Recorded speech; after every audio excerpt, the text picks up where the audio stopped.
All right, we're live. Hey, everyone. Great to be with you.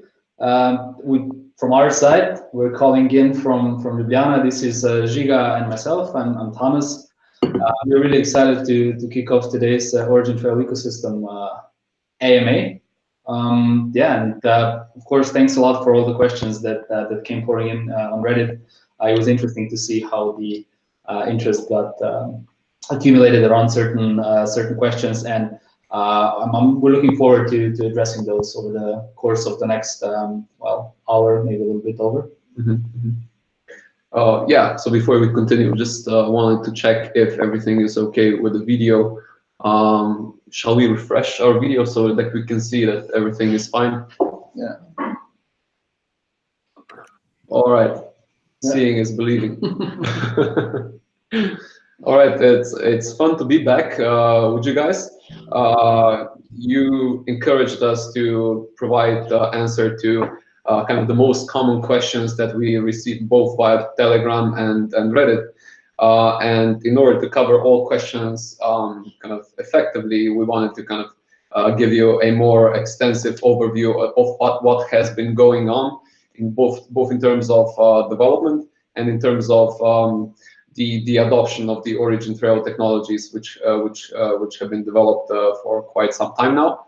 By that I mean we have been around for nearly 5 years now, even more, as a group of very enthusiastic people developing different solutions, allowing for greater transparency in supply chains.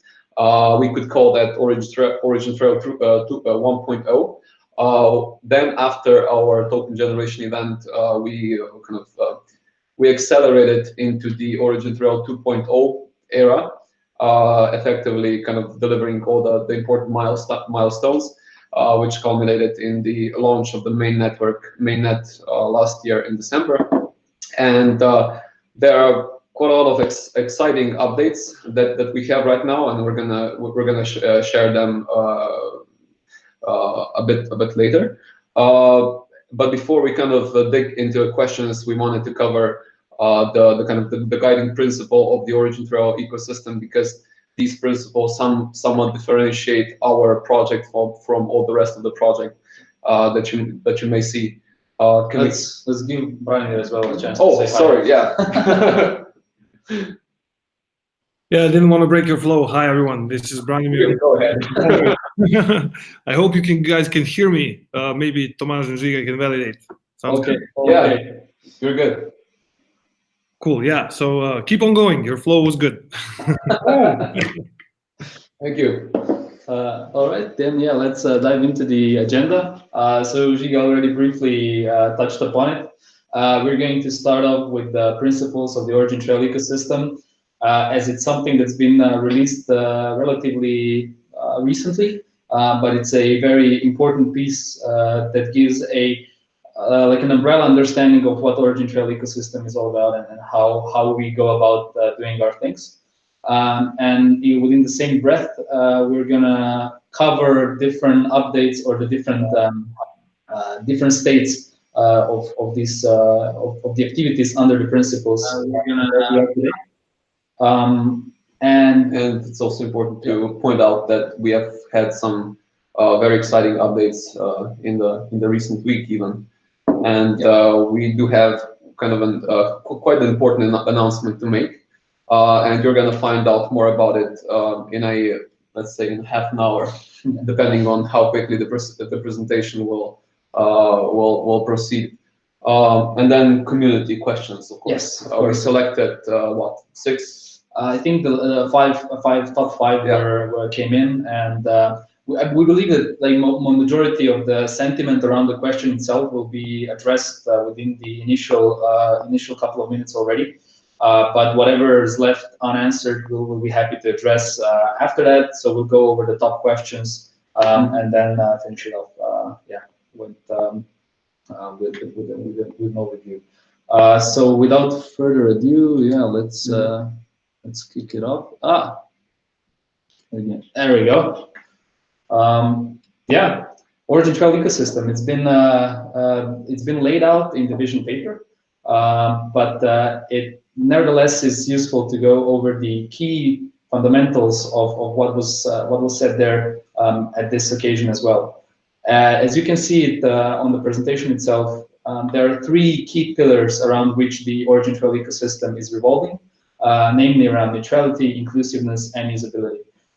Each of those is equally important, since only if all of them together are working is all the goals of OriginTrail ecosystem can be achieved. In a very rough terms, the neutrality principle is covered by the OriginTrail open source protocol, which we're going to be deep diving a little bit in just a little bit. It's covered, the inclusiveness part is covered by the activities around inclusiveness, around the Trace Alliance and around the different partnerships we are engaged with. It's the community aspect of OriginTrail where things like co-petition, collaboration, knowledge sharing are key in order to see the ecosystem succeed.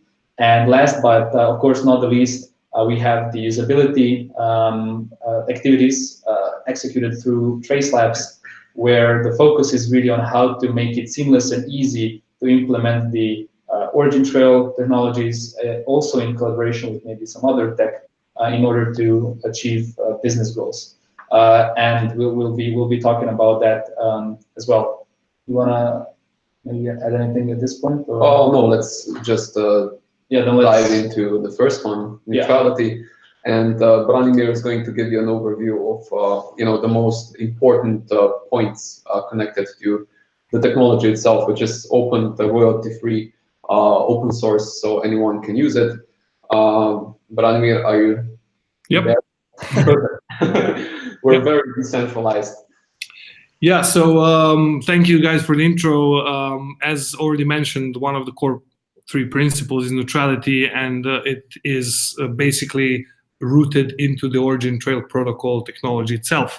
It's also useful to go through the protocol value propositions one more time, just to reiterate why neutrality matters within these value propositions. So essentially, we're looking at on the slide. If you're looking at the slide, you'll see the actual depiction of the OriginTrail decentralized network, which works as in a way data scalability L2 solution on top of blockchain. It's been launched last year as the mainnet, and its core three value propositions, what it's designed for really, are to first enable data interoperability, interconnectivity.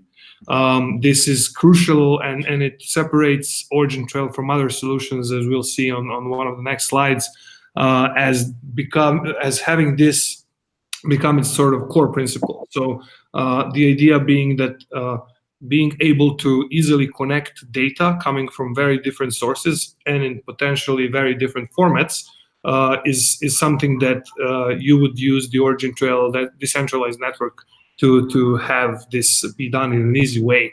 And for that, actually, the OriginTrail decentralized network utilizes quite a few standards, data standards, which are actually used across the globe.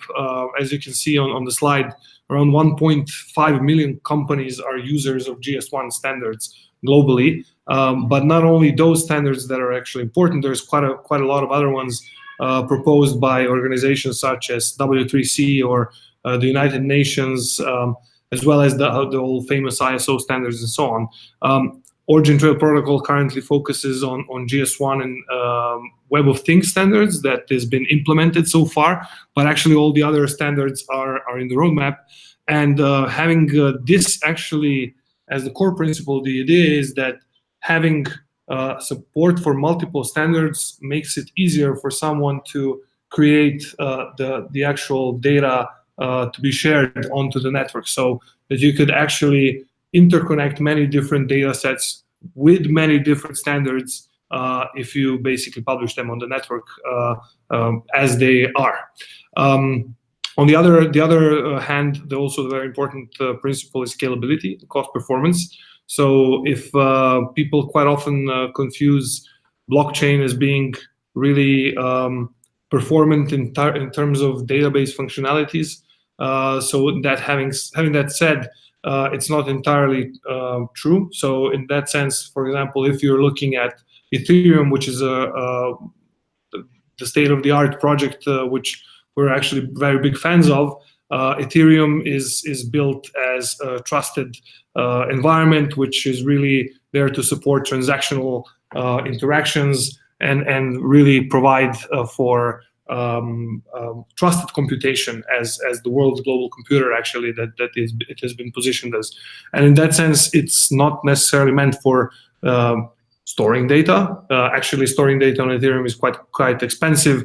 And if you want to store 1 megabyte of data on Ethereum, not only would it actually cost a lot, which is somewhere in between, from the last time we measured, around 5 to 20 ETH for 1 megabyte, but also that 1 megabyte actually needs to be chopped up in multiple chunks, because it's actually very hard to publish such a large data set because of the gas limit on Ethereum. So depending on the state of the network and the gas limit, it might even be impossible. On the other hand, storing such a data set as 1 megabyte on ODN is something that is not a problem. It actually costs much less, under $2 is what we measured.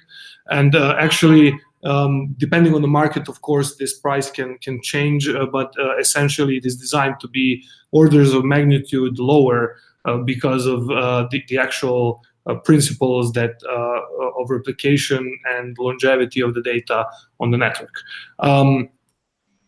Having that said, just how is this done? Essentially, OriginTrail is this decentralized network which operates as an L2 storage layer for interconnected data. Essentially allows two ways for saving on costs. So in contrast to blockchains, where one piece of data gets published into a blockchain, stored in a block, and has to be stored in that block basically forever if you want to keep the track of the whole blockchain, which obviously is costly. And there are many debates actually around it, especially in the Ethereum community around state rent, which are very interesting. But in terms of solving this problem, we're still not there yet. So it's actually quite costly to keep something forever, and not only forever, but also keeping it on all the nodes in the network. So essentially that meaning if you have 10,000 nodes in the network, that means 10,000 copies that have to live forever. And that is why it's actually not intended to be for data. On the other hand, or at least large data. On the other hand, on ODN, we save on both. So one would not have the need to store the data forever. It makes sense if you look at a piece of information like, for example, a cup of yogurt has an expiry date of like maybe a couple of weeks or months. Storing this data forever is not optimal. So that's one way to save. And the other way that the network saves is also when this data gets replicated, it is not necessarily needed to be stored by all nodes in the network. Several nodes are incentivized to store this data, and in chance that they might not be fulfilling their purpose, other nodes would come into their place. So in a way, there's a game theoretical mechanism that governs the network that actually establishes that this data lives up to the promise of its lifespan. Finally, there's also privacy layers within the network. So it's not only for data that needs to be completely publicly exposed, and in that case, zero-knowledge algorithms are something that's actually being implemented on the graph level. So one of the things we've done so far is that we've actually implemented a system where the mass balance of a certain supply chain transaction can be published publicly without actually publishing the quantities or the mass involved. So having that said, we actually explained it in a blog post before, but that's only one use case. That's not the only use case for zero-knowledge algorithms in the network. Essentially, for any sort of value that we would be interested in somehow proving being true in the context of interconnected data, it actually allows quite a lot of flexibility in terms of being able to prove that a certain, for example, piece of information comes from a mathematical set, like a certain let's say, nationality is from a certain group, like maybe coming from an EU country, while actually not necessarily having to reveal this nationality. And so that all is possible with zero-knowledge algorithms and applied to knowledge graphs. So essentially, these are the three main value propositions of the OriginTrail network. It is illustrated on the right, operating on top of blockchains, and is comprised of the data layer, which actually is the interconnected data layer, the linked data layer, as well as the network layer, for which is represented by the peer-to-peer decentralized network of OriginTrail. On top of all these networks, both blockchains and OriginTrail, many different applications can be built. Why is the network neutral? Because all of these actual components are developed in such a way that they avoid vendor lock-in. So there's no preferred vendor solution which has to be used in order to be using OriginTrail network, as well as neutral in terms of development. So it is an open source network. It wouldn't make sense if it wasn't open source, but also because of the actual need of being able to validate that actually what are the value propositions of a network are being implemented in the actual code, as well as being able to enhance it through the efforts of the open source community. This is absolutely crucial to having and staying neutral as a protocol and a network. Having that said, we can just move briefly to the next slide to illustrate. Yeah. Can you do it for me, please? Yeah, thank you. Just to illustrate reiterate what I really just mentioned a few minutes before, sort of in comparison to some of the state-of-the-art solutions, because quite often we get questions around these as well. We would just like to take a look at where actually this differentiates. So in that sense, if you look at Ethereum, what we mentioned is a public network. It's really designed as a general purpose trusted virtual machine to run smart contracts. Can do some storage, but it's not designed to be the storage for the Web 3.0. So essentially, data storage has a trade-off of it being very costly and, of course, not being tailored for any database functionalities and interconnected data. Hyperledger Fabric being one of the permission networks. Very interesting technology. It is a customizable framework, really, of technologies within the Hyperledger ecosystem, though its core premise is quite different from Ethereum. So it's not to be completely open, but rather governed and permissioned by certain entities that actually establish or govern these networks. And in that sense, it can be connected to a lot of different technologies, but in its core, it's not designed for highly interconnected data. Depending on the application and how it's deployed, also the cost is a different variable, but it's specifically Hyperledger Fabric as the blockchain, which is great technologies, again, very similar to Ethereum in that sense, as it runs smart contracts and is not tailored for such interconnected data. Other decentralized storage solutions listed here kind of mixed up a bit in IPFS, Filecoin, which work hand in hand and are coming up. Storj or Swarm, other solutions are really good in terms of working on the storage side of things. The only caveat there really being that they're not suited for highly interconnected data. And in that sense, we are really missing the kind of the core principle of interoperability once that data is actually scattered and observed in the non-optimal, I would say, file structure or actually data structure. So in that sense, this is just the landscape of these technologies where OriginTrail network, as it is right now, actually deployed already. It showcases quite powerful database functionalities, which we will actually see a bit later. And its intended use is actually to keep a decentralized L2 storage network for interconnected data. So something that actually interconnects all the information from different sides and different systems. Then we can go ahead and see what the current state of the tech is on the next slides. So we are currently in the Vostok period of the mainnet, and compared with the start, so there's currently around 400 and some more nodes that have applied for joining the network, which is really a great achievement for us. Most of these nodes are operating very well, and they go through the application process very quickly.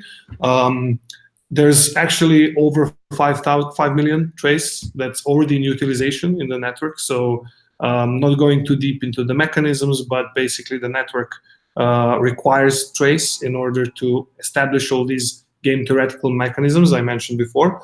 And in that sense, it requires trace for publishing information on the network, essentially reimbursing for the service of the nodes that are actually making sure the data is maintained and that it's stored in its appropriate format without change.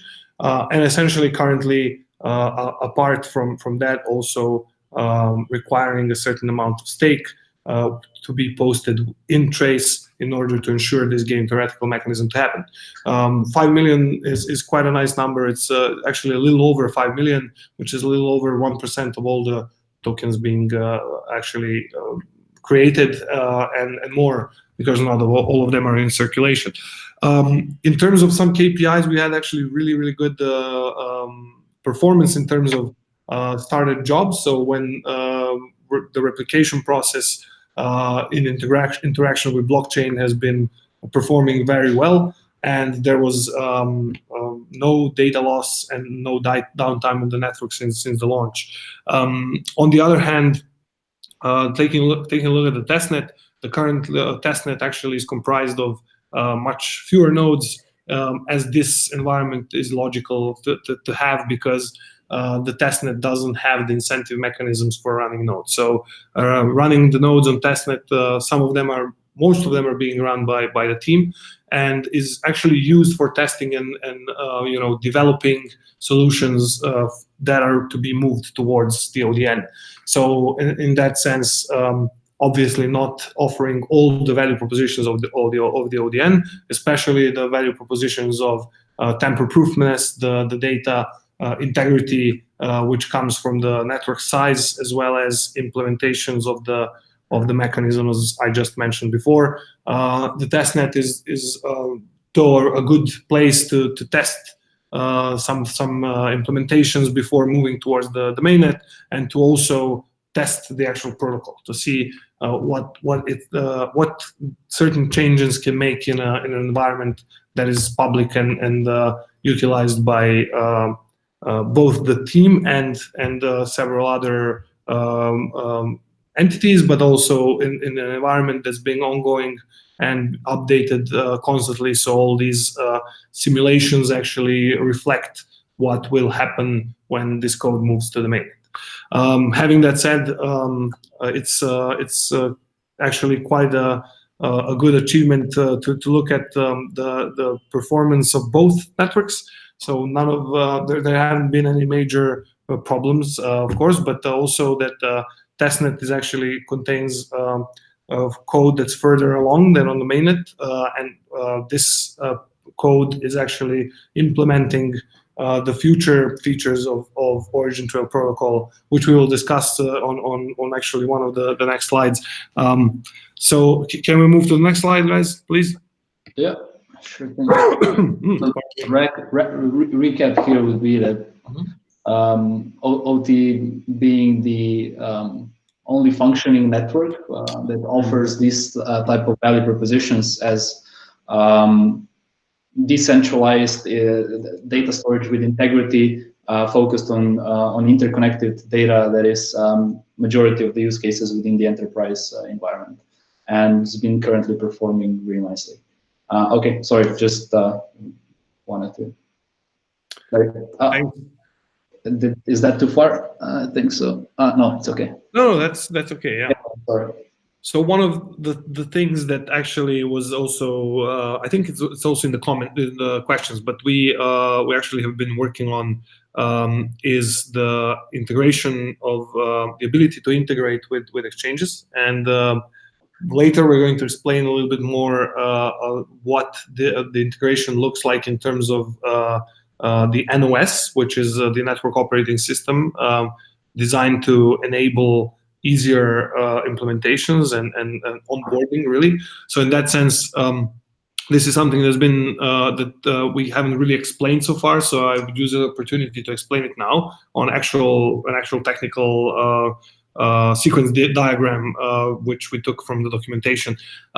Actually, what the idea of the exchange integration is to enable companies to onboard onto the protocol and interact with it using Trace by actually by actually posting buy orders to an exchange when needed for publishing an offer. So when funds are needed, the NOS takes charge and actually converts the fiat currency towards crypto. So it actually does all this for them and transfers the tokens to the actual NOS reserve creditor smart contracts. What these smart contracts do really is, for each company there's a reserve, and each company really has, instead of needing to work with wallets, has the ability to utilize this in an automated way anytime their node needs to actually publish some data. So in that sense, if we look at the graph really quickly, I'll try to explain it, even though it's maybe a little it's pretty self-explanatory. But essentially, once there is a need for a certain amount of tokens, then the NOS would actually publish get the open orders from exchange, calculate how much this costs, and then post the order to the exchange. Finally, transferring this to the reserve contract, which is interaction with the node of the particular company.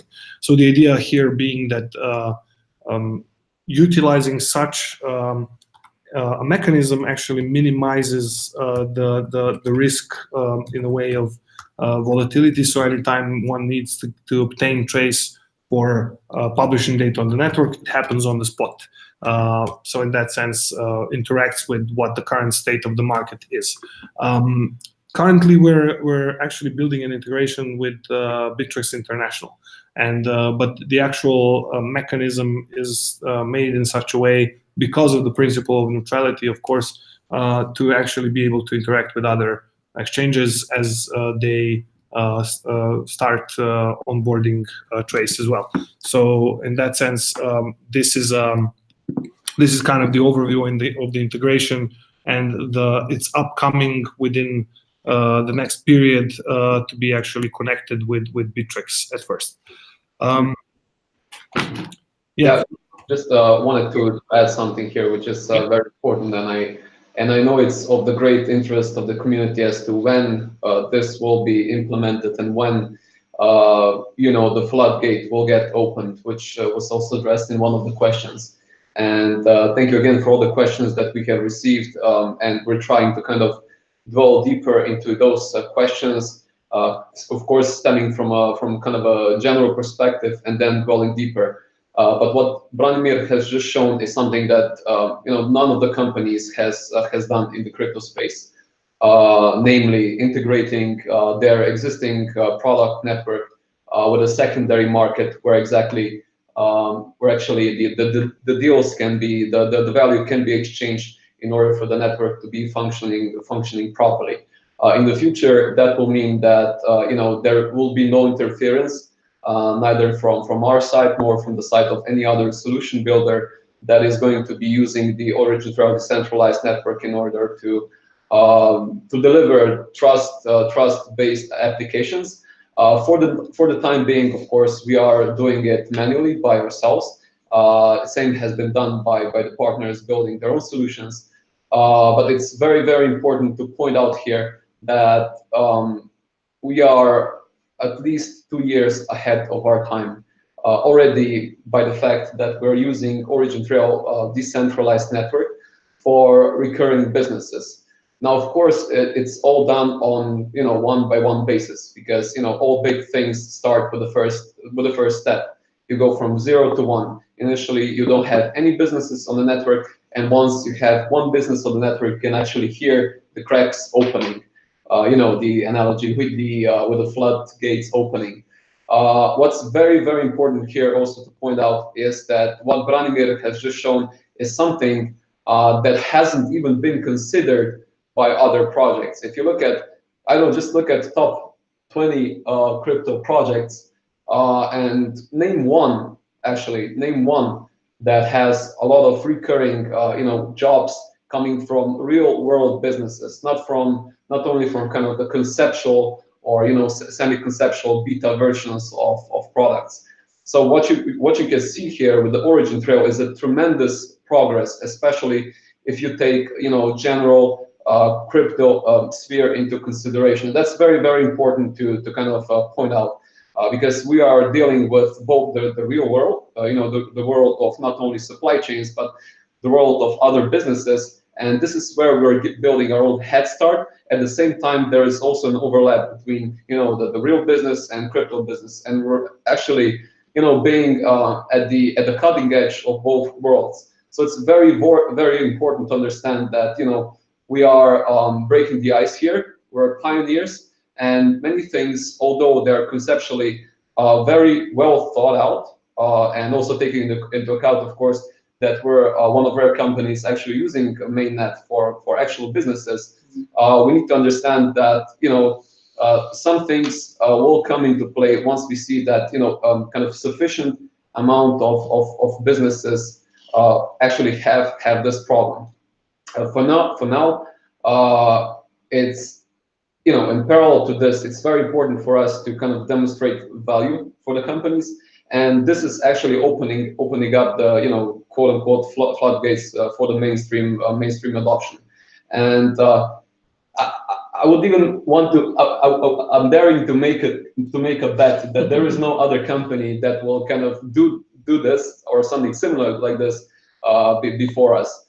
So although we're going to have the questions covering later on, I just wanted to point it out here, because what you're seeing is a gold in comparison to the actual state in the market.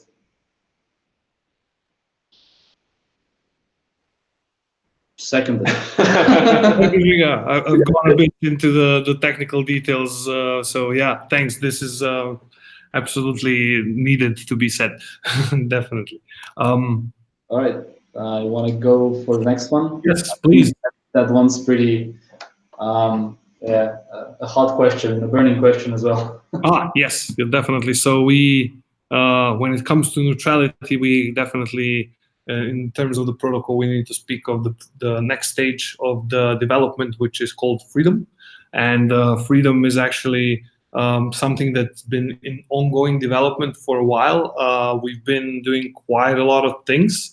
And actually, along the way, we've realized that there's certain things that we should also be implementing within the stage of freedom, even before the next stages of the protocol development. And that's why actually we decided to create a sort of a more powerful two-stage freedom approach, where the first one we expect to be delivered in Q3, sorry, and that would actually give us one important thing, which is actually quite highly related to the value propositions I mentioned at the beginning, which is actually to go and further enhance the data layer of the network, because we've actually seen quite some situations where this would be very valuable in terms of potential implementations that are already ongoing. So having that said, actually providing mechanisms that allow certain interfaces to be made that were not sort of possible before in terms of the abilities of building up a very rich knowledge graph. And actually the plan that was set for Gemini stage to actually add more data interoperability sort of goes into freedom now. and is already under quite some development. So the team has been working for several sprints already on this. Other than that, also in terms of introducing the actual mechanisms of litigation and reputation, the ongoing development has shown that actually what would be very valuable at this point is to introduce the first stage of reputation that we've planned in the freedom of the layer stage, that actually is based on the litigation mechanism. I know I didn't mention it much, but essentially the litigation mechanism is something that enables the actual nodes and the data on the nodes to perform these game theoretical activities where the data actually is able to persist on the network. So having that said, let's say that to illustrate really simply, a certain data set or a certain knowledge graph on a certain node is not being either stored by the node or somehow malfunctions due to several reasons. Maybe someone switches off their node permanently from the network, or some data corruption happens by intentional misuse. Then this case would mean that a certain other node on the network would replace this litigated node, and for the ability to actually continue what its job has been. And in that sense, the litigation mechanism in a way makes it so that the data on the network keeps on living, whatever really happens with the actual nodes that are custodians of this data. So in that sense, reputation goes quite hand in hand, because this mechanism is there to actually provide a way to differentiate nodes in terms of how they perform their duties on the network. Why is that actually very interesting? Because you might envision in very simple terms a node that is a traditional sort of virtual private server node, which has fully functional and maybe high availability capabilities. But on the other hand, some other node which has very sort of low connectivity or low performance, something that will, for example, run on an IoT-enabled device, could run a light node, which doesn't necessarily need to constantly be constantly available on the network. So in that sense, even this node would be able to be part of the network if it would allow itself to be in a category that doesn't provide such a high level of service as other nodes. So that in a way, one could imagine there would be a multitude of these nodes, which would then also provide additional resilience to the network, and then would not need to be requiring to have a huge level of service. So in that sense, that is actually where we're moving towards, building the reputation mechanism. And then in stage 2, after we've done the stage 1 with the new data layer applied and running, we would move on to actually abandon, obviously, the mechanism of onboarding, which is the actual node approval mechanism, and then we would apply litigation and reputation combined. Why do we have the approval mechanism? Just to reiterate, the approval mechanism is not really there as some sort of a interface where it's actually a mechanism to exclude someone from the network. It's really there to enable that we onboard the nodes in a timely fashion, and such being that the data that is being submitted is correct. So we've had actually submissions where, unfortunately, due to either errors in typing, or someone would actually try to join the network and stake tokens in something where which is potentially a wrong wallet address, and then potentially lose their tokens. So we wanted to make sure that this is done properly. Yes, following the actual freedom stages. If Tomasz, you could please go further. Boom. We would actually like to also discuss really quickly around the neutrality aspect of the open source community.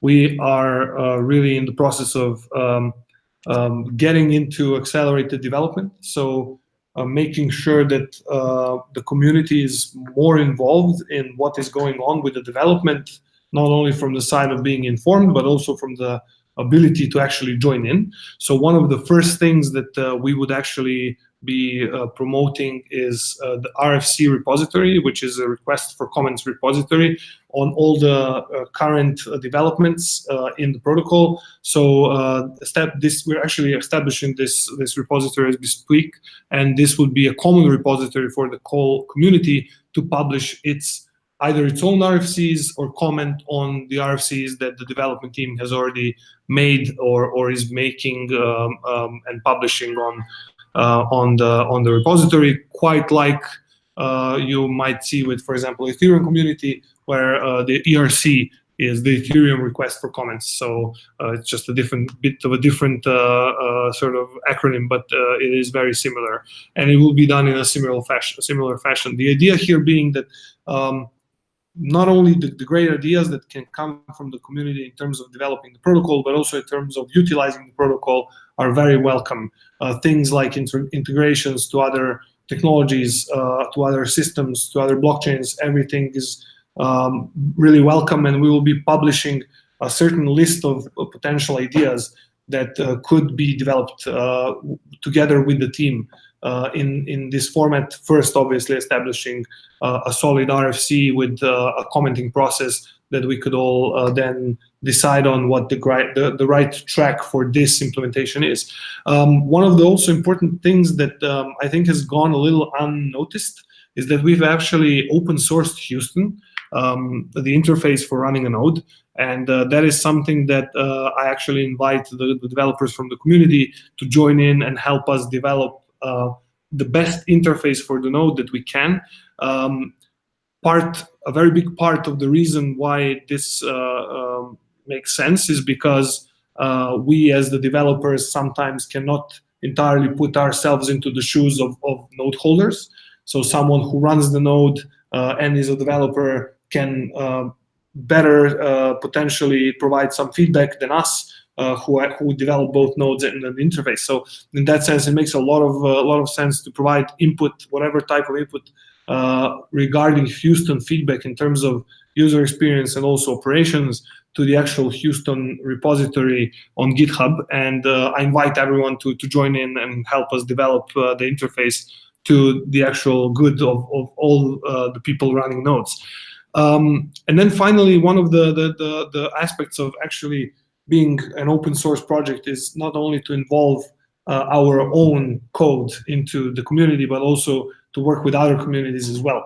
The other communities being several other open source communities that are either technically related to the project or potentially a catalyzer for adoption. So in that sense, obviously being part of blockchain and Ethereum communities is something that we are definitely striving for and working on together with people from these communities, as well as communities such as the European-wide communities for technologies like Future Internetware or FiWare, which actually is a stack of very wide a range of modules that are developed in an open source manner by major companies around the globe. Actually started as a European initiative, but it is around the globe currently, and we have a very good cooperation with them. So in that regard, these are just some of the communities that will be exposed to the actual RFC documentation and all the efforts of the open source community around OriginTrail. Having that said, we already have started some talks with certain new communities, so there will be some very interesting news regarding our open source involvement. So if you're a developer and if you are interested in working in the domain of OriginTrail or related technologies, this would be a great opportunity to join in and both help us as well as the node holders and the companies implementing solutions based on blockchain within their own domains and or other open source communities. I think we should continue on. So we're already 45 minutes in. So maybe sorry if I took a little bit too much time. Yeah. Okay. I think we wrapped up the neutrality part. So yeah, we could just a short kind of introduction about the inclusiveness, which is also one of three most important pillars within the OriginTrail ecosystem, along with neutrality and usability at the other end. Now, why inclusiveness? As we were building solutions for supply chains, we came to know that supply chain is actually not a chain. It's a network of different businesses, and all of these businesses are using most probably different service providers for their legacy IT solutions. And what we have witnessed lately as well is that you can also see the various different builders of open source solutions, blockchain ecosystems, and kind of taking both learnings to our hearts. We saw that we need to develop something that can cater to a multitude of different solutions if you want to make moves in supply chains. Effectively, which effectively means that we sometimes need to work with companies that might seem to be our competitor, but after a very quick analysis, you see that we're still building in a very blue ocean. So whatever solution there is on the market, and if solution providers are being successful with it, it means that we all benefit. Hence, inclusiveness. Kind of the most representative organization within the inclusiveness pillar could be pinpointed as Trace Alliance. Now, Trace Alliance is for the time being a quite loose organization that allows companies to interchange knowledge according to their experience with the supply chains.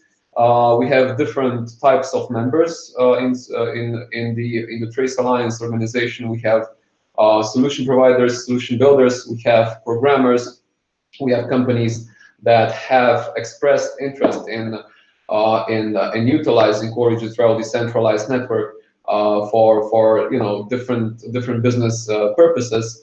And last but not least, we have our community inside that is also contributing with knowledge. And one of the kind of the obstacles that we see in the adoption of blockchain solutions and also other decentralized solutions is that there is a huge knowledge gap which is still existing. So one of the kind of sub activities within Trace Alliance is aimed towards increasing or kind of narrowing this knowledge gap which exists, and is also impeding the adoption of blockchain related solutions. Can we go to another slide, please? All right, yeah. Now, in order to make this inclusiveness pillar even more appealing and even more approachable for smaller companies, mostly startups, that may be at the beginning of reaching traction, but since we saw that many of them are working within niches that are quickly growing and expanding, we figured out that it makes sense. Sorry, to help these companies somehow tap into this decentralized world, equip them with the technology, and last but not least, help them with the adoption of their technologies coupled with OriginTrail protocol in different markets. As you may know, we successfully launched our open call and selected 10 projects that were most promising, and which also received additional support from the OriginTrail ecosystem. Now, the progress with kind of the 10 companies that got into this acceleration process of ours is very different. It's dependent on the stage of where startup was when it entered into the open call processing. Yeah, and thank you very much, the community, for helping us select those 10 projects. Now, some of those projects are, at the very beginning, so they need more attention from our side, and therefore they will need more time to develop a working solution leveraging OriginTrail network. What we are very happy about, though, is that we already see, the first solution. I think it was the second winner in our open call. So they took the second place. Kakasi, a startup out of San Francisco, they have managed to develop a prototype based on OriginTrail network, which is basically already market ready. And you may have also seen that they came to visit us in Belgrade. They worked with our team to develop all the technical requirements for their Kakasi devices, which are basically designed for smart agriculture to follow different parameters on fields such as luminosity, temperature, humidity, all of these factors that are very important for the production of crops. And this also kind of marked the beginning of when OriginTrail started dealing with the IoT data, which is very, very important, so that you can actually describe the contextual data already present in supply chains. Yeah, so it's kind of the first project is already successfully onboarded. We look forward to have the rest 9 of them, of course, but it may take time, and it's very much not always in our kind of power to onboard all of them, in a very kind of speedy process. Can we go to the next slide? Yeah, so already since the beginning of the Trace Alliance, since its launch, our chairman John Keogh has provided a lot of support when it comes to connecting us to different companies, to different ecosystems that are crucial for not only for the adoption of the OriginTrail technology, but also for the development of OriginTrail technology. And the activities were very much aimed towards reaching out to the partners that may help with the adoption, and also may help with with adding additional kind of technological pillars or some standard logic into the OriginTrail protocol. And now, if we look further on into the following slide, we can see that we have been involved in many different initiatives throughout the globe. Now, this list is not final. We selected the most interesting ones, and what we need to point out here is that our main aim with working with these companies is to equip them with the knowledge about the OriginTrail protocol and help them understand the value proposition of how Oracle might benefit either them as a company or their clients when they start augmenting value using our technology. What is sometimes impossible, and this might be either positive or negative, is that we cannot always know when and how the OriginTrail technology is implemented in those selected ecosystems. Now, it is positive to see that we can already read about press releases, and the most recent one being the press release of Everything, whereby they announced that they also used OriginTrail protocol when they help trace apparel garments for one of their clients. Now, although we were very much in contact with this specific company, they are even kind of considered as a part of our open source dev community, because they also kind of contributed quite a lot of very useful feedback to our technical team. However, it is very much impossible to kind of tap into their knowledge about their existing clients, because that's it goes into a proprietary domain, and as such, these companies are oftentimes prohibited to share information about the ongoing implementation, although these implementations might involve OriginTrail technologies. Why I'm pointing that out, it's because I also read a couple of comments on, I believe it was Telegram, about us not being kind of aware of the recent implementations and use of the OriginTrail technology, which by our standards is very positive. You know, there are certain implementations that we work on by ourselves, and on the other hand, we have even partners, you know, utilizing the OriginTrail protocol, and sometimes it simply goes under our radar. And we hope to see these kind of stunts in the future in a bigger number. We're quite happy about it. Yeah, so we don't need to go into details of each and every specific initiatives that we're part of. I believe there are some questions that are also questioning the status of our collaboration with Oracle. So I suggest we can, you know, move forward to usability, which is the kind of the third pillar, and kind of the why part of the usability might also be connected to kind of the inclusiveness and neutrality, which are both very, very useful principles. But if you don't have you know, solutions that are ready to be deployed for you know, customers which they are requesting them, then you might be building something very, very nice and tidy, and you're not going to see any adoption. And that's why we launched this usability pillar, and Tomasz is going to be covering more details about the network operating system. Yeah, correct. So within the usability pillar, Trace Labs is definitely the organization that covers the majority of the activities executed by our team. Since Trace Labs is, of course, the company that is also the core developer of OriginTrail protocol.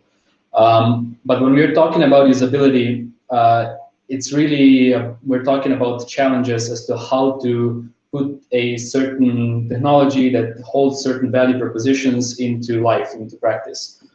Into being implemented. And we've seen quite a few hurdles, or let's say challenges on the way that we are addressing through the activities that carried out by Trace Labs. Now, the majority of that really falls under what Giga mentioned, the NOS, which is the network operating system. You can imagine, well, network operating system quite literally lets you operate various networks. Mainly the OriginTrail decentralized network, but also extends to other blockchain ecosystems, so like Ethereum or Hyperledger, as well as other legacy systems.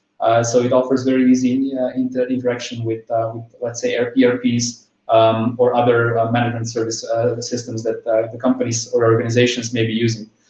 So we've created kind of like a rundown of different activities that Trace Labs is focused on through the NOS.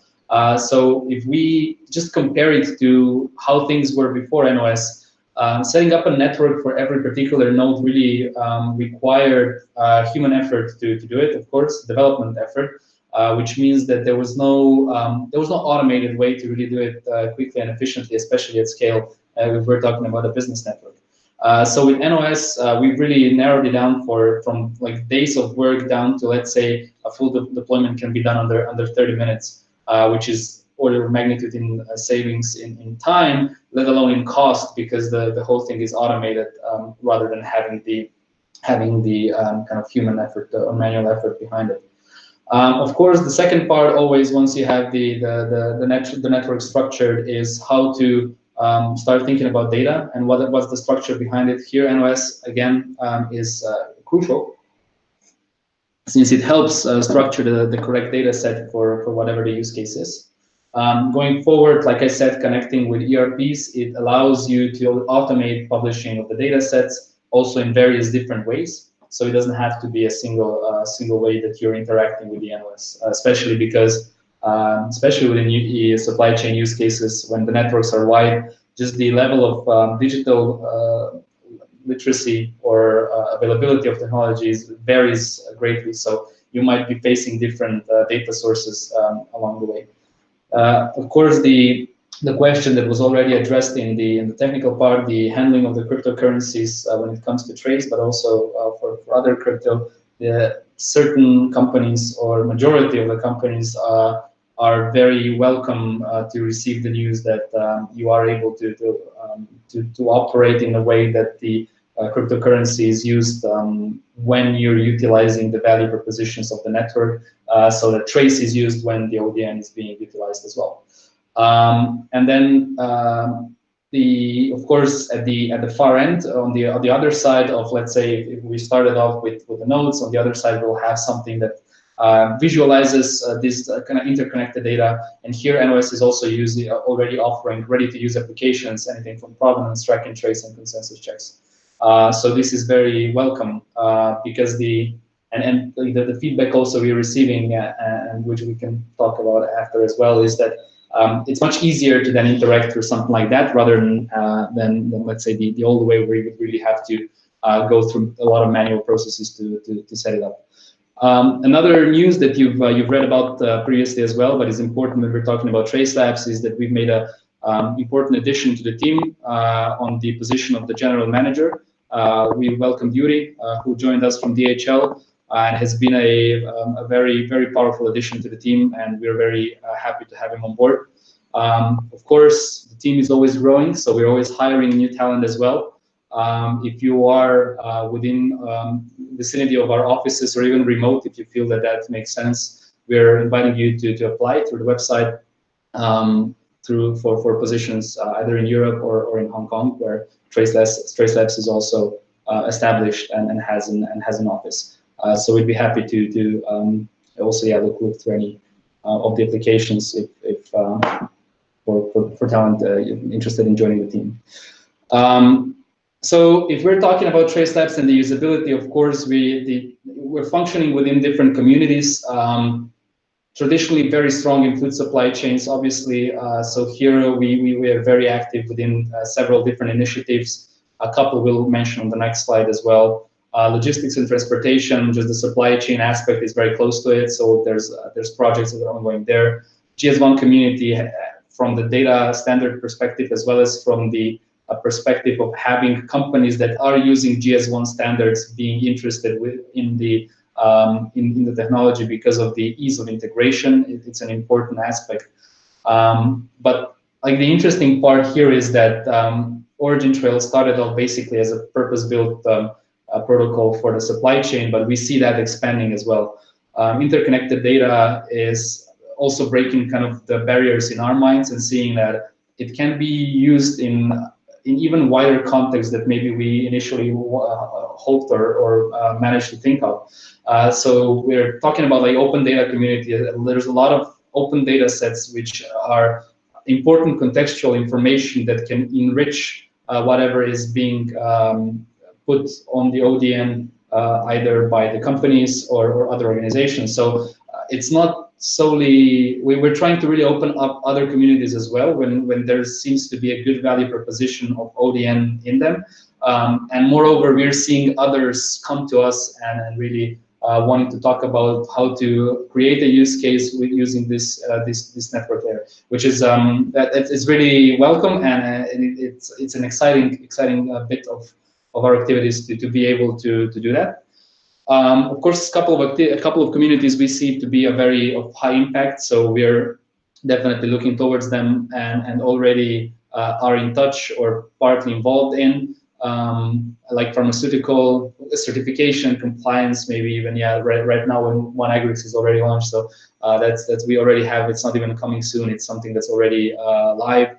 On demo with the use case there. So things are growing, and it's a lot of times it's impossible also to keep track or to communicate everything, or you're not able to communicate everything just because of some of the things are still on the confidential side. But there's a lot of activity that we see that is really oriented towards impact, which is another comment maybe just to quickly make when we're talking about communities. Let's say from a year ago versus now, whereas before a lot of conversations were, you would really have to make sure that you choose the right conversation to have, just because a lot of noise was there where people wanted interactions just because of the interactions themselves, so not necessarily going for the value that was behind it. whereas today it's much more focused on the value, and this is a very good spot for OriginTrail ecosystem because it was built for that. It was built as a scalability solution. It was built to make things happen. And so this is, we're always welcoming that type of challenges. So when it comes to, okay, let's see how it works, we're like, okay, cool. that's the part where we're strong in. So that, and we see more and more of that happening. Let me just jump in for a second, because I actually quite often get this question of like, how this like be applied outside of food or some other chain, like some other network or community. Actually, the technology is so, it's actually at the protocol level. So in that sense, it can be applied in many different contexts, anywhere where it makes sense to have certain data connected or observed in the sense of some context of an object. So for example, an object being a food product or some truck or pharmaceutical product or even digital asset. Just as we actually managed to utilize the tech to also follow Bitcoin in that sense. And is really designed to aggregate information from all over regarding anything that one can aggregate. And it's really useful when you have a situation where some different parties are handling one single thing, let's say, be that a digital asset or a physical product or whatever abstract potentially object that can also be labeled and observed in some way. So in that sense, these standards, even though they're like maybe GS1 standards for the GS1 communities, sometimes because they're done so well and so in both neutral and low level sort of way, they can be used in many other things and not just GS1 standards, but other standards connected with them. Yeah, 100% agree. I mean, we see that, and thanks for mentioning the Binance example as well. The hack that was, I mean, it was just very interesting to see that it's so it connects so nicely, like it overlaps so well. That how in the way how you can trace one or the other, and it's a powerful thing to see, and it opens up a lot of different alleys. So I mean, we can consider also blockchain data as open data, and because it's public by design. So like there's really a lot of interesting use cases hiding within there. And yeah, of course, NOS has been published on Oracle Cloud Marketplace, making it very easy to utilize by any of the Oracle Cloud users. Which is also something that's been sparking some interest. Yeah, and not wanting to commit to anything, but also the idea is for anyone to be able to use ODN or to be able to use NOS to trace, for example, your own digital asset. This is something that might come into consideration in the future, perhaps not that distant future, but we're talking about a very, very wide scope of use cases that we are actually already covering using ODN and NOS. Yeah. So here are just a couple of adoption examples in a way how these different verticals are able to utilize the NOS. So we have the OneAgrix, which we just released the demo showcase a couple of days ago, I think. So it's still pretty fresh within the community, but in essence, OneAgrix is a B2B platform for marketplace for halal food products, and what they enabled is to verify the veracity of a certificate of any producer that's offering products on their platform by cross-checking the certificate provided by the producer with the certifying body. So in this case, we demoed with one of the regional poultry producers, and then that certificate was cross-referenced with the issuing entity as well. Another avenue, of course, the Walmart Food Safety Collaboration Center. Giga and myself were at the event in Beijing just maybe a month and a half or something like that ago. I mean, the entire innovation pipeline program is really kicking off with the third round right now. So there's a lot of activity that's happening around there, and we're really happy to be a part of that and to be fostering that innovation movement or culture around food safety in China, and it's a very good exposure also for us to learn on one side, and also of course have the have a way to find the relevant placement for our technologies. The two projects on the right-hand side are Europe-centered. They're both fairly large projects. Smart Agri Hubs, over 20 million euro heavy project with very audacious goals of digitalizing a couple of millions of farmers. We're the leading blockchain partner there, so really looking to use the NOS within that setting to help the data from the farms as well as from the other parts of the supply chain get connected and bring digitalization kind of end to end. So a couple of interesting things from that side over the course of the next months as well. And the Emitter, which is kicking off in September, but also over 17, 18 million euro heavy project. Again, here focused on a little bit more on the IoT side, but another very impactful project that's taking place, which is, yeah. Sorry, yeah. No, go ahead. Yeah, just wanted to point out that all these projects are already looking into the technology that we're developing, and the expected impact that we see here is basically the potential that we can read about in the Smart Agri Hub project goals, or the Emitter project goals that are actually certain commitments that both of the ecosystems have made to the major financiers, mostly European Union and the governments. And we are the leading blockchain provider in both respective ecosystems, and it is for this very reason it's very much important for us to kind of be able to show what Tomasz has already talked about, the usability, the pillar, which is already now bringing the NOS out. And any company can quickly deploy a node and start using the network as well. So when you read this, once we got admitted into these initiatives, you can almost hear the cracks opening, the cracks to the to the floodgate. Of course, I mean it takes the projects need to come to a phase where you really have the all the activities start to be going on, but once it takes off, yeah, it's a pretty nice setting for us to be a part of. Which also leads now to the next slide, which is the news from Amsterdam that Giga mentioned, and we are really excited about this because it checks a lot of the boxes that we had in our minds for a while now. It's getting hot.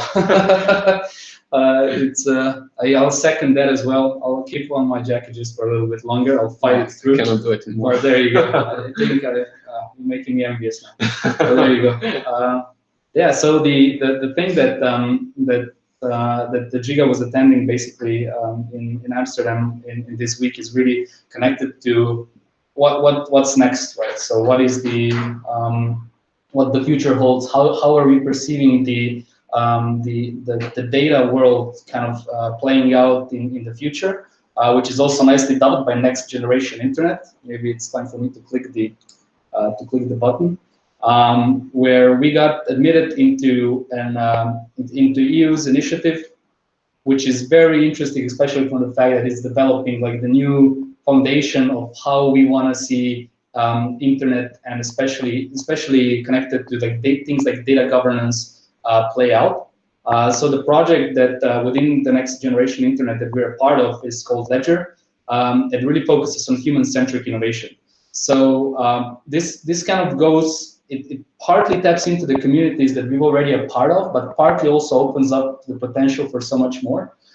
Because what we'll be developing here is also something that we've previously briefly touched at the white paper stage, I believe, and this is a decentralized data marketplace. So the thing that we'll be building out within Ledger project, and of course it's a smart contract based data marketplace, which is going to be open sourced, and it's going to be obviously running on top of ODN. And for the initial MVP phase, we'll be launching these smart contracts are going to be connected with the application on top that's intended for the use case within food. So the project adopt this food data market. But of course, shall I bring the certificate? the certificate. So and then of course the same infrastructure can also be utilized for other data marketplaces to exist. So the main point really being, or the main goals of the projects are protecting the digital sovereignty and really focus on how to effectively manage data governance. And it's like a big challenge that we've seen for so long. We've been discussing this. I remember maybe 4 years ago or something like that in the EIP agri seminars, which were really focused about, okay, who's owning the data, but how can we help them monetize the data, all this segregation happening and stuff like that. And we're seeing a very nice placement for ODN together with this infrastructure that's utilizing it, that's also open source and also decentralized, to be the gateway for a lot of interesting things to take place.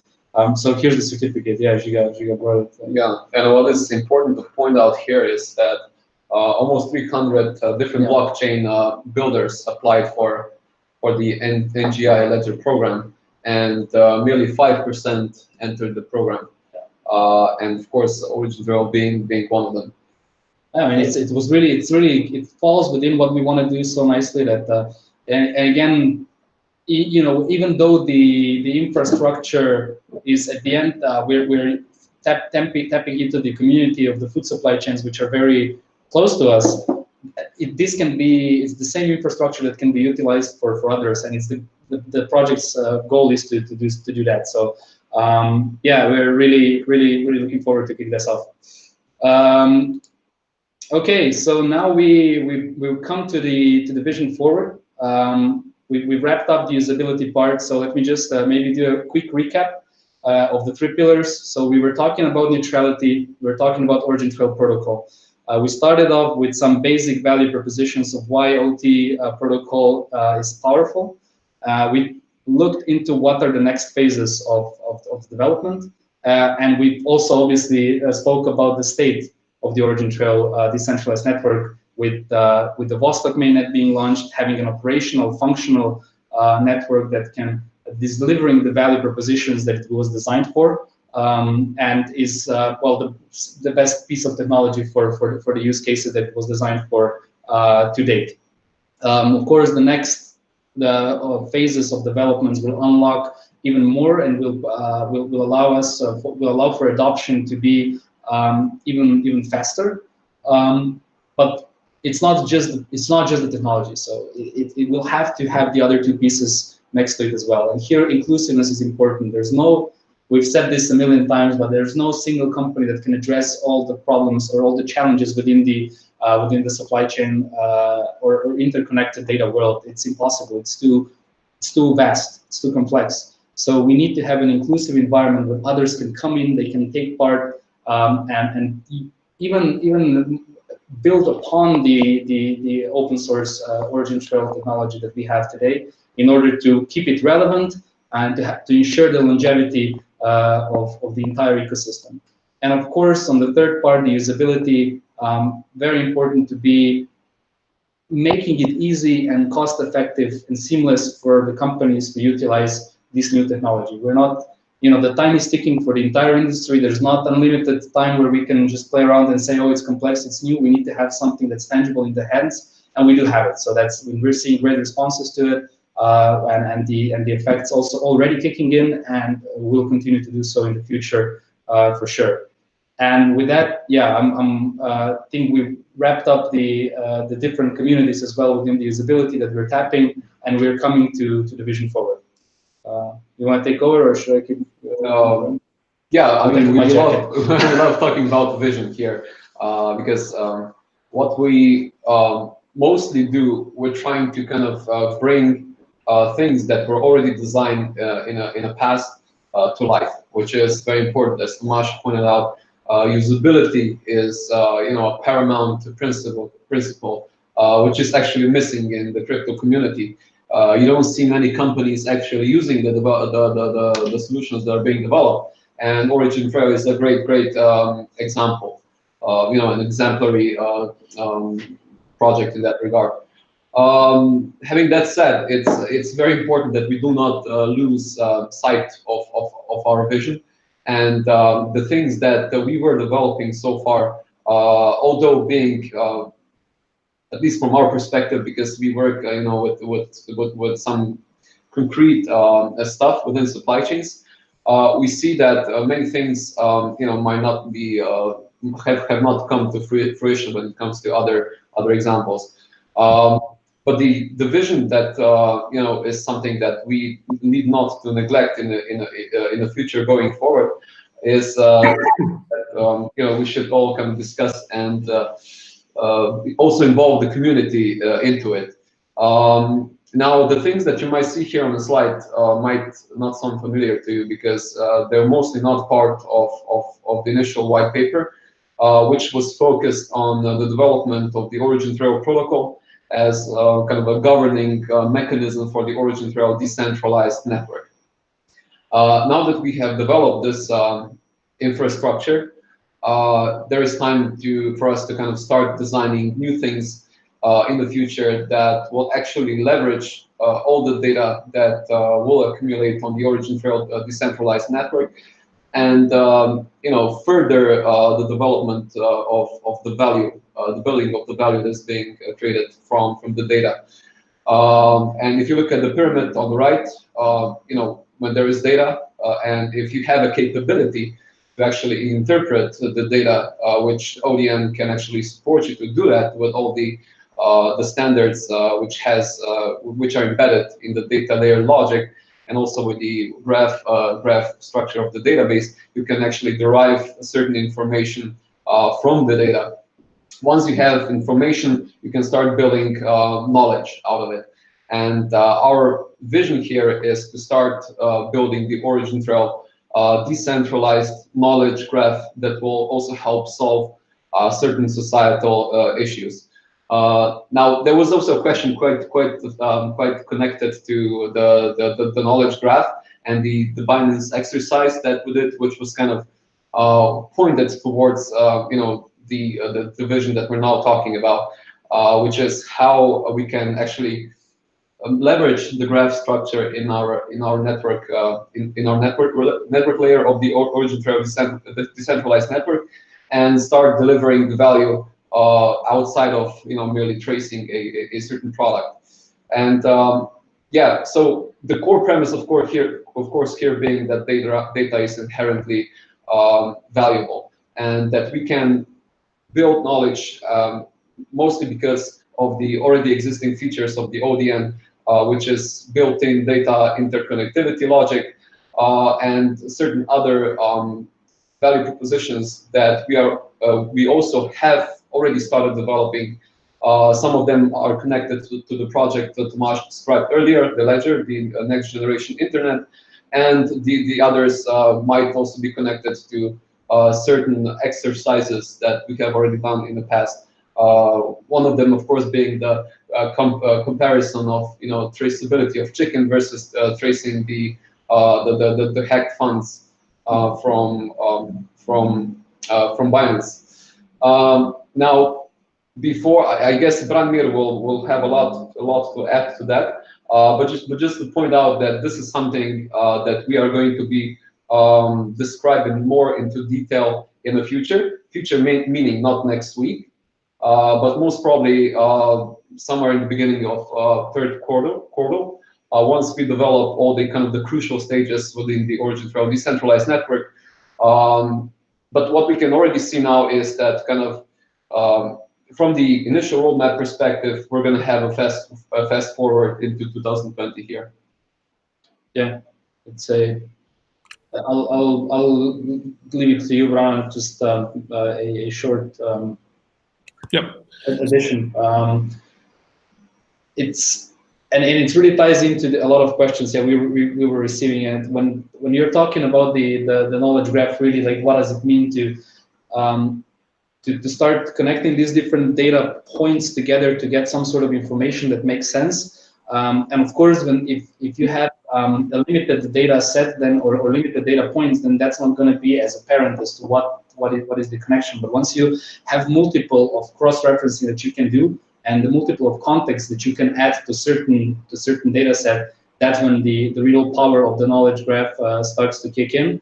And going from information to knowledge, then with the certain interpretations, and then from knowledge to wisdom. Well, I don't know, some sort of AI, maybe we can help out with that to make it happen. But it's again something powerful that you can do as long as you have those, and it's really underpinned by the value propositions of the ODM. So it's really underpinned by all the three things that we were talking about. It's about having the possibility to scale data with integrity. It's about having the interconnectivity of this data, because if you can't easily connect it, then they just remain data points. They don't become an information. But once you're able to connect it, then that becomes more powerful. And of course, having different privacy layers, even things like privacy by design, which Brana can briefly address, is something that then that really allows you to have a comprehensive picture that allows for this knowledge graph to start growing and for it to make sense.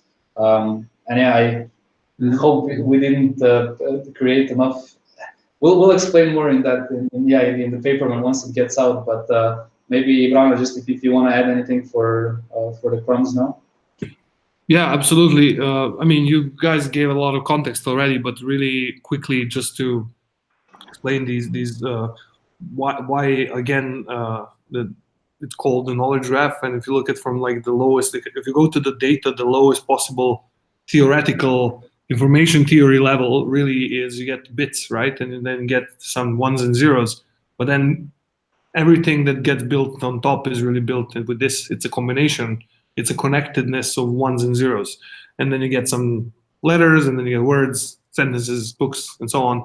And essentially, it is about the context, about how things are connected. So in that sense, any single piece of information connected with other piece of data gets really, it is a situation where the sum is bigger than its parts. That's by just connecting data that we already have, we get much more additional value. And in terms of like scaling all the way up through this scale from bits that are all the way down, we go all the way to knowledge and wisdom. And that's crucial if we want to talk about AI that you mentioned, because one of the major things about AI and machine learning mostly really is that it's algorithms that operate on large data sets. And if you have the ability, first of all, to provide such large data sets, but also large data sets with a lot of context with them, that meaning all the connectedness that we talk about, essentially that proves to be a very, very fertile ground for such developments. These two technologies go very hand in hand.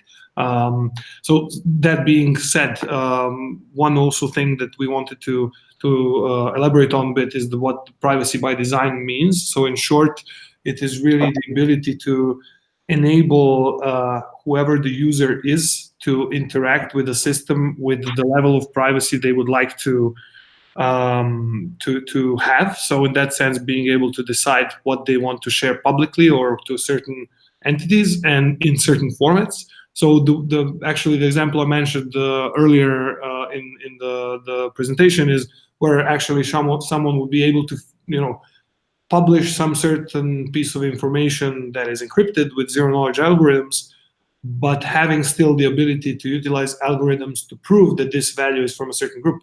So for example, not needing to necessarily share everything in the format of the data that we have in sort of traditional ways. So that would be providing the ability to get into the state of privacy by design by not having data transmitted just as it is today in the Web 2.0 world, where lots of things are going under the hood, and actually lots of other stakeholders get to decide what happens with your data.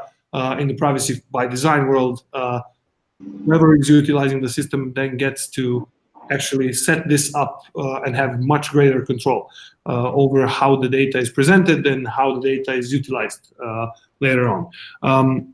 One of the final aspects of privacy by design is really the ability to implement a sort of a very well structured interoperable identity, which is also an important topic for anyone who's been involved with the world of decentralization. I'm sure it's come across at least a couple of times that identity is very, very important, and it's really things are developing really fast. So there's a lot of interesting developments in terms of standards there as well.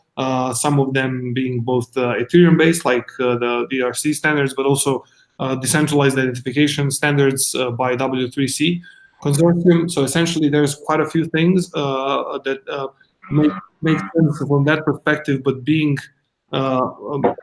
providing an identity on such a network also involves a lot of interconnected data, and in that sense, that's why it fits perfectly to privacy by design, because in that context of being able to share different data with different actors, you get into multiple connections, and then finally also end into the kind of an ability to utilize this data and have much more value out of it being observed in such context, in such interconnected knowledge graph context. So that actually fits really well the vision described in the white paper that originally was published, focused on supply chains, but the technology underneath was the underpinning technology really was very in line with the vision right now, because without having OriginTrail decentralized network, this couldn't be possible.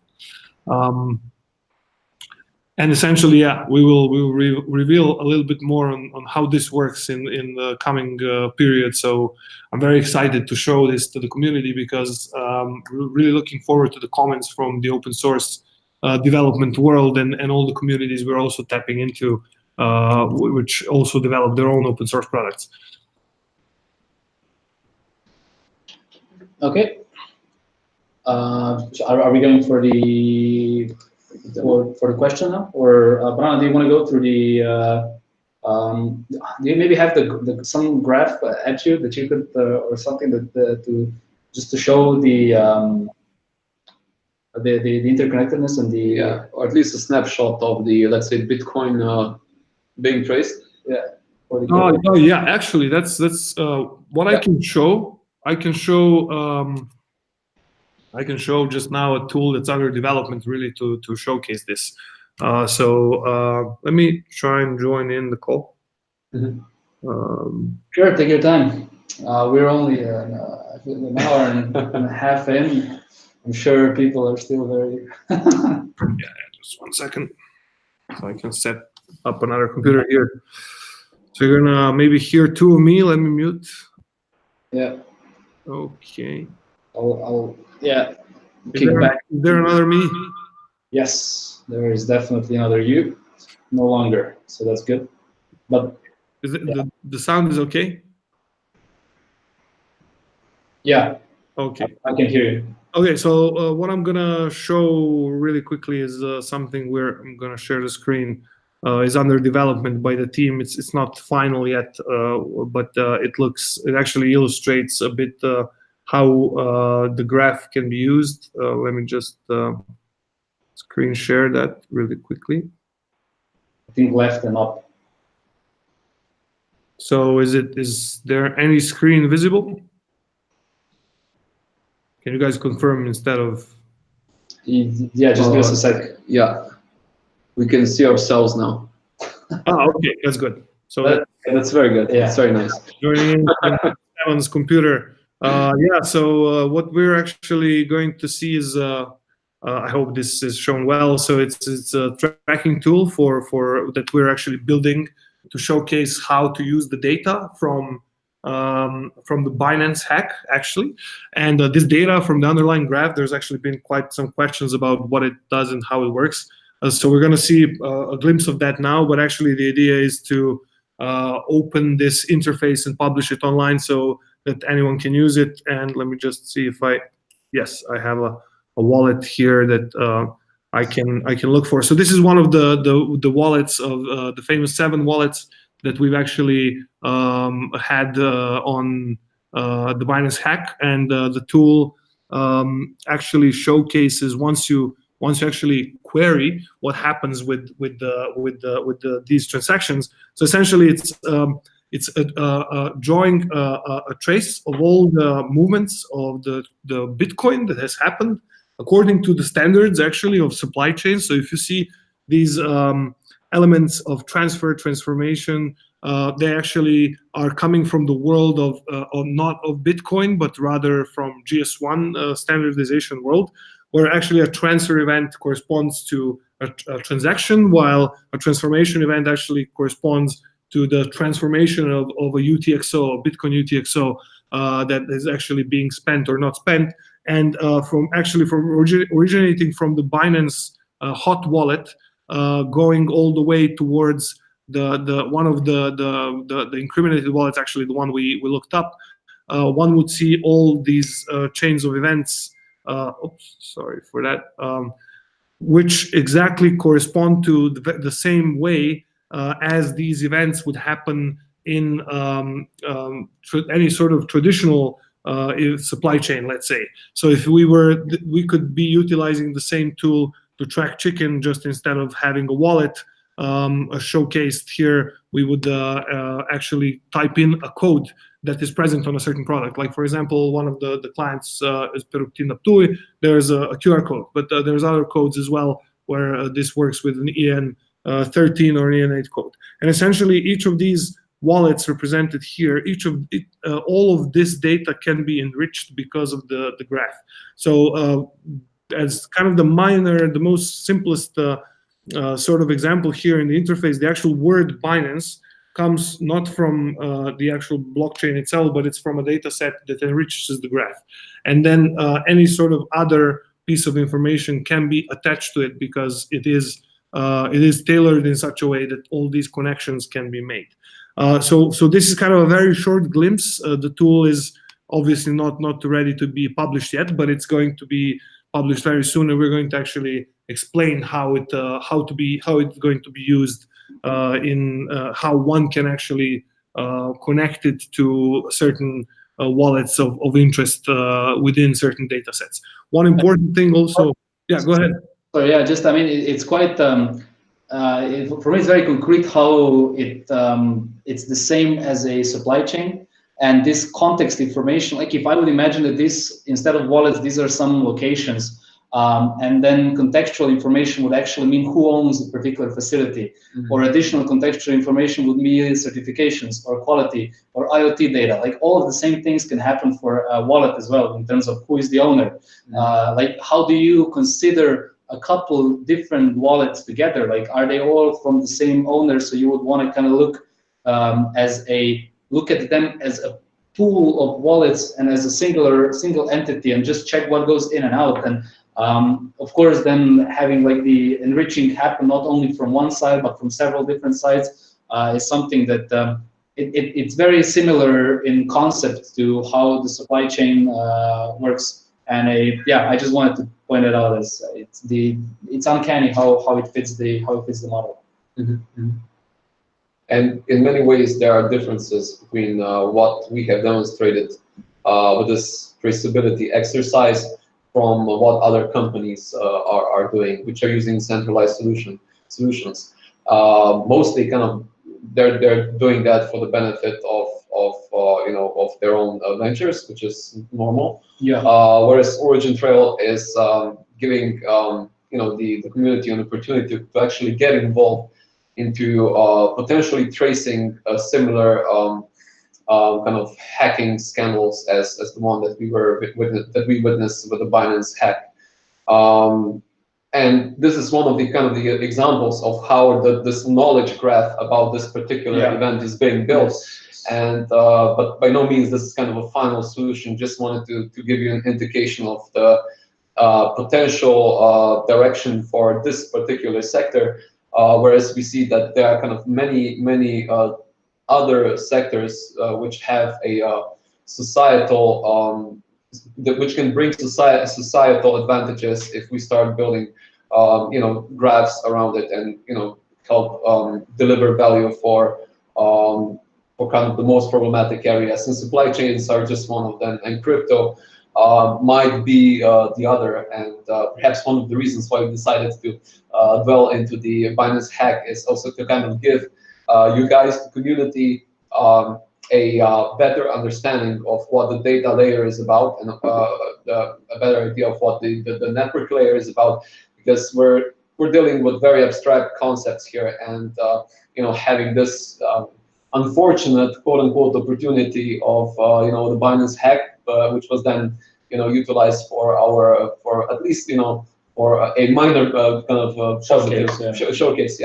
is the main purpose here is that you guys can actually understand how the things are functioning without being data scientists or experts on supply chains. All right, I think we can address the questions now, since this is questions AMA. Okay, we'll see how much of the gaps there's still to fill, and yeah, we hope this was a good ground to start from, and a good overview of what are the things happening in the ecosystem right now. Okay, so the first question is regarding the NOS. It was connected to Bittrex. So what is the progress of the integration, and how exactly will it work?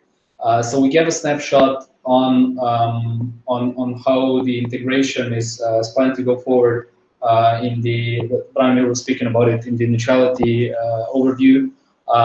It's in the works, so it's planned. Of course, this is something that's new, it's cutting edge, so it takes time. But the point is that it's required, so it's not something that we are pushing forward or something like that. This is something that it takes time, but it will be done because it's needed in order for adoption to exist. So it's coming, and yeah, as far as how exactly will it work, I think if you jump back on the scheme, that's pretty concrete.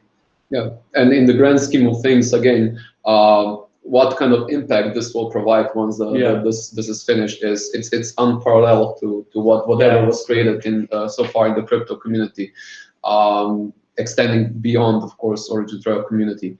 Already, of course, the implementations that are running on ODN are something that is it cannot be compared with any other crypto venture that we know of. But of course, you guys are more than welcome to provide examples, because this is how we can kind of learn, of course. So definitely.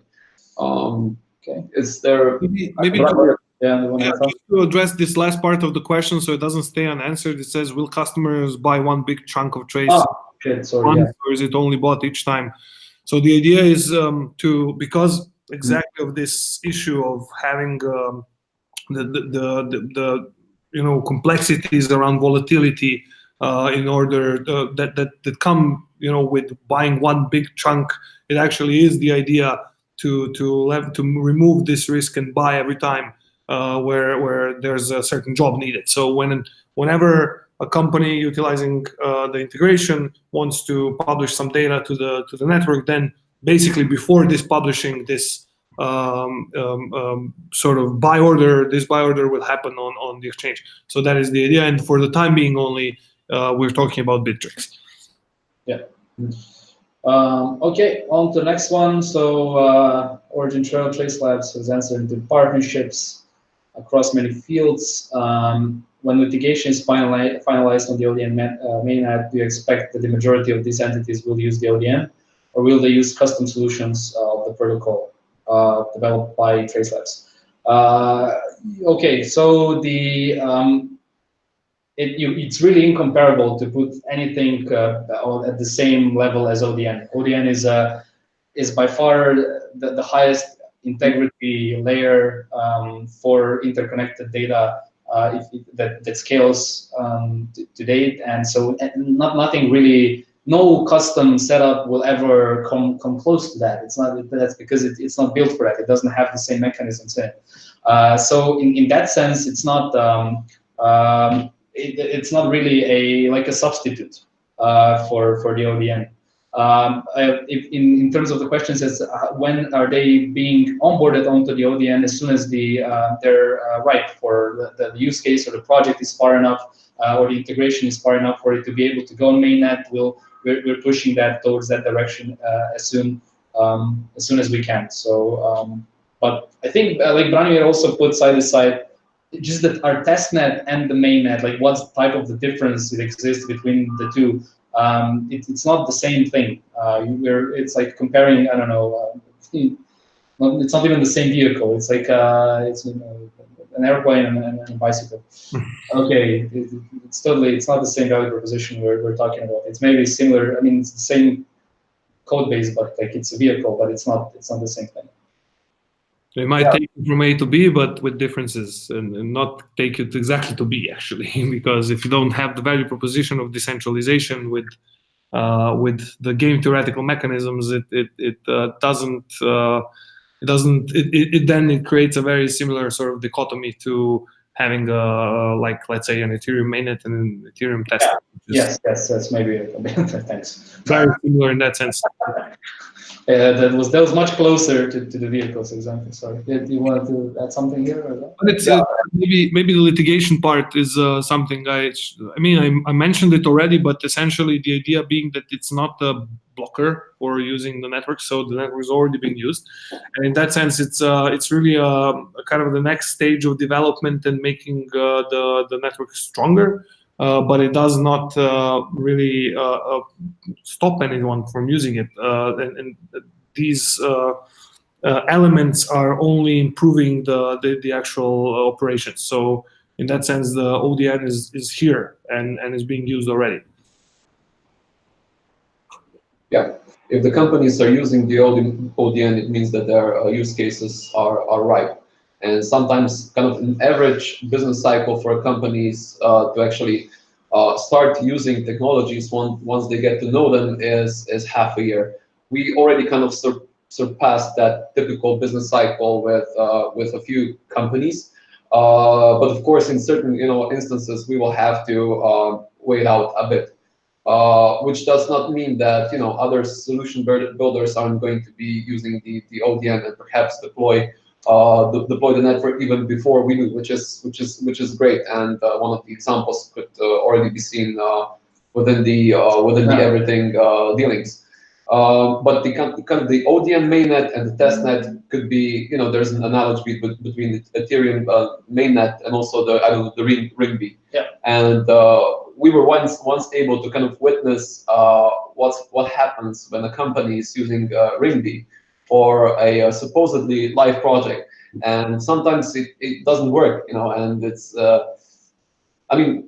hopefully those solution builders will come to senses and start actually using the mainnet. Didn't it fail because I think it failed, AWS? I thought there's a guy from, I'm not going to mention which company, but it's tremendously bigger than we are from the cryptosphere, and the main excuse being that one of the servers failed. Actually, the one server failed. Okay, AWS, awesome. Yeah. and that's it. And that's exactly the reason why you should be using decentralized networks, mainnets, because it's more resilient. And if you are kind of bragging that you have a live implementation of blockchain, you better be using mainnet because it's more resilient. It's what it is. Yeah. Okay, I think that one was addressed right now. So the third one is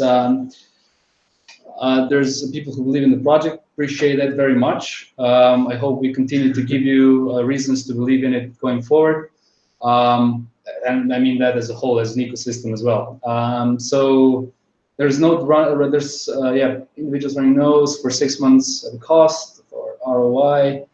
That being said, there needs to be an incentive to run the nodes. So are we working on making sure that the nodes on the ODN are operating at a point where they are at least breaking even in the ROI and receiving some sort of profit?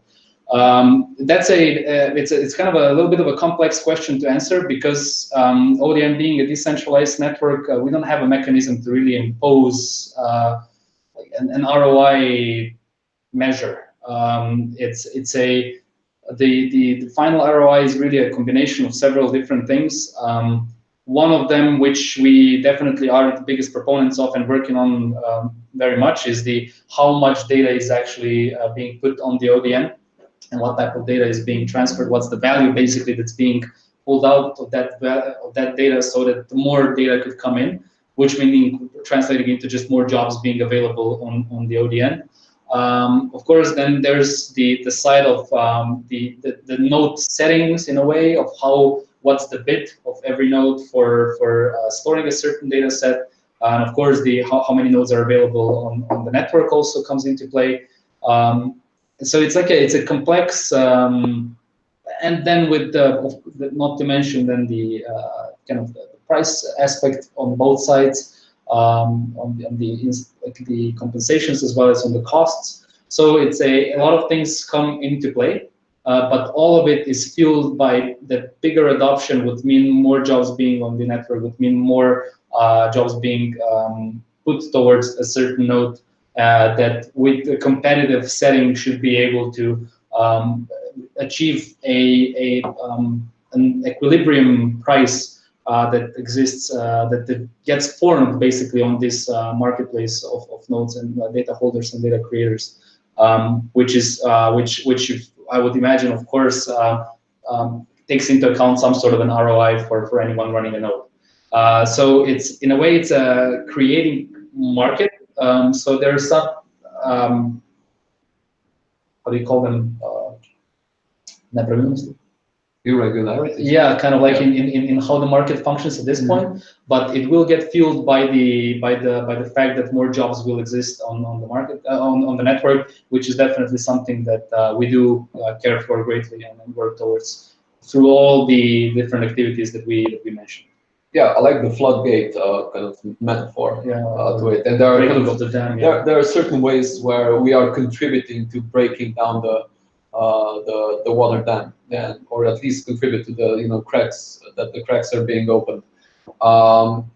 What we cannot say that we're kind of ensuring ROI, because merely by stating that would make us a central entity. You don't want that. You want us to build a decentralized solution while providing or lubricating the adoption of the OriginTrail decentralized network, and we're doing that. If you kind of go back into our presentation, you can see that we're being part of several EU-wide or even global initiatives that are going to adopt the technology.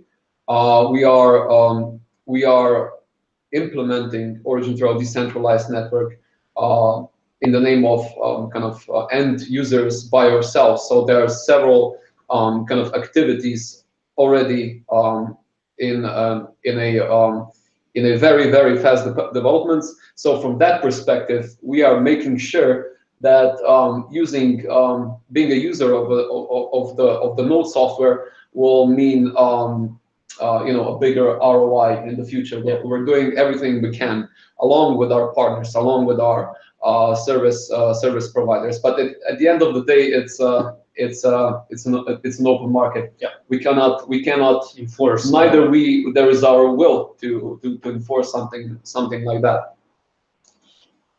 Okay, so that's the third one. We got 2 more to go. Some members of the community seem to believe that as soon as Freedom is launched, the floodgates. The jaws will come pouring in. Can you confirm that several companies are currently awaiting the litigation solution in the Freedom release before they use the ODN? I think we addressed the Freedom release in terms of the technical terms and what does it mean already. Also, in that Brian mentioned in terms of the usability of the ODN, that it's there to be used, but the ripeness of a particular project or a use case just has to come in order for the data to start reaching ODN, and because that's when the value propositions also get executed. And by the examples we've shown, I think it's pretty clear. How's your Oracle partnership? How has your Oracle partnership evolved in the last 6 months since the announcement and the integration with Hyperledger? You'll see some projects releasing on the platform soon. It will be using the ODN because of that partnership. I mean, the Oracle partnership is something that was, for us, it really opened us like you mentioned, even in the question, the gateway towards the Hyperledger community. with what they're offering. So it expanded how OriginTrail decentralized network can provide value for its users.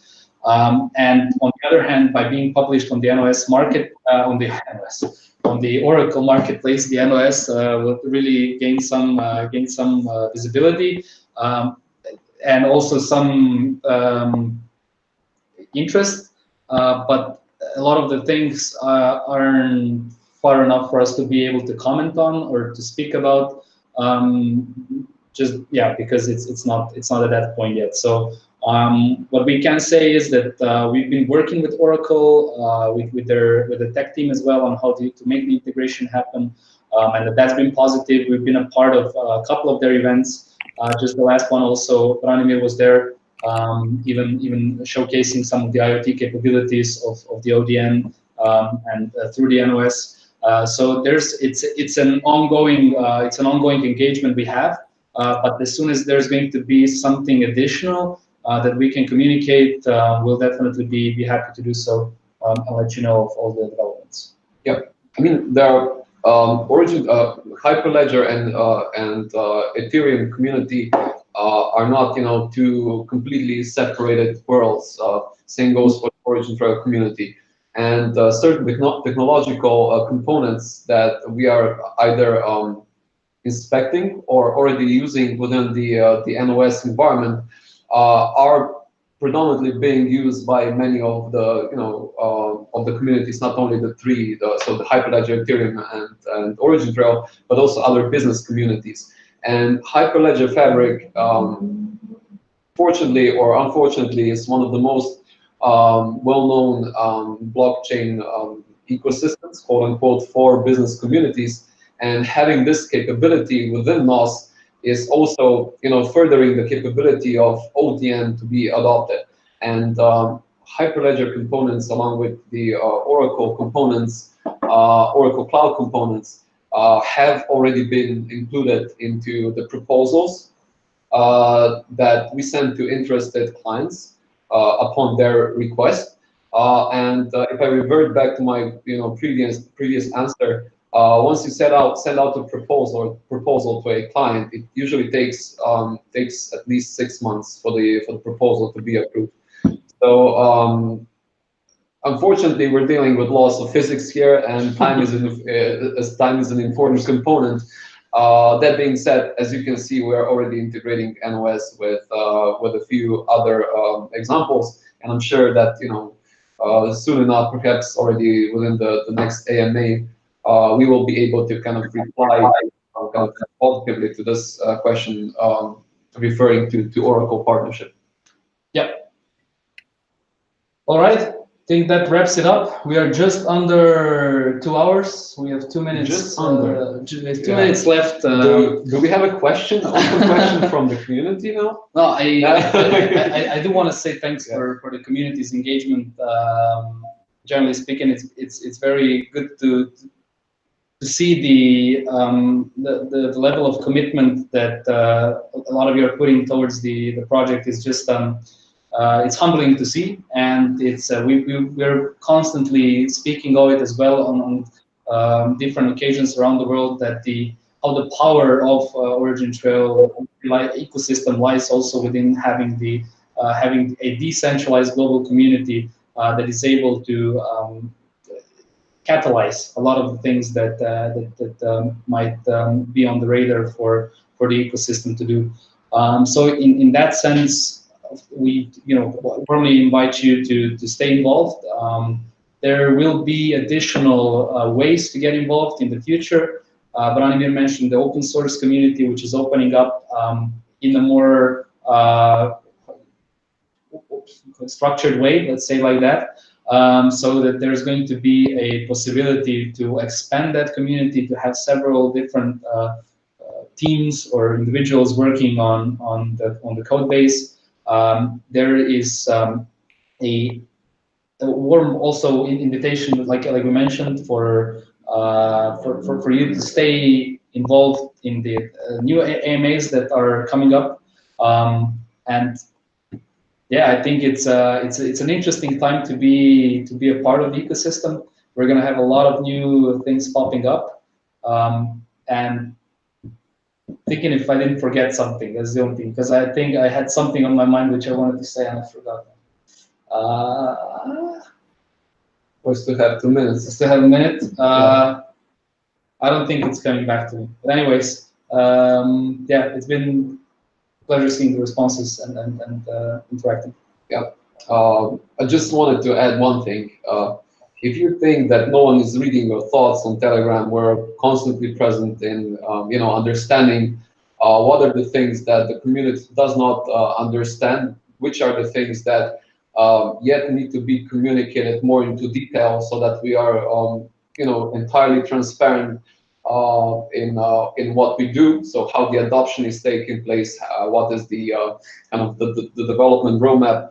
But as you can see, there's been a lot of progress. So even the initial roadmap has been surpassed many times. And what we are actually doing is not omitting things from the roadmap or missing a deadline. We're actually working on adding stuff to the roadmap, because we need to constantly improve, and you can help us improve with your questions. That said, sometimes we cannot reply promptly, because I would even say that it is not in your interest for us to be in Telegram every day, because we're, our colleagues, the people in our social circle can witness that we're busy almost 24/7. But we want to be transparent as much as possible. You have Andrzej, you have Anna, you have Maria, you have all the great team members here, which are providing support in giving you enough information so that you know what's happening with the project.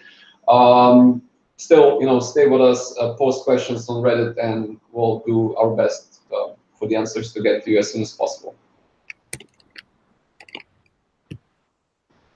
Brana, you want to say something? Yeah, we've been talking so long. I think it's really time that we start, let the people go, and then yeah, definitely reiterate that I'm super excited and looking forward to inputs on what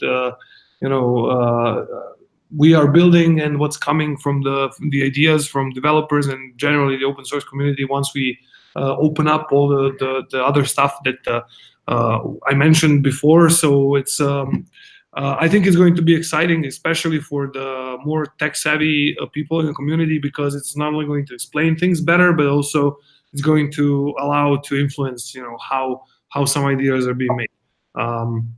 So yeah, thanks for the questions as well, and generally for the interest. Anytime there's especially an idea on improvement, it's always welcome, and that's why we need to stay in touch more. All right, wrapping up. Hope this is good. You stay good too. Praise on.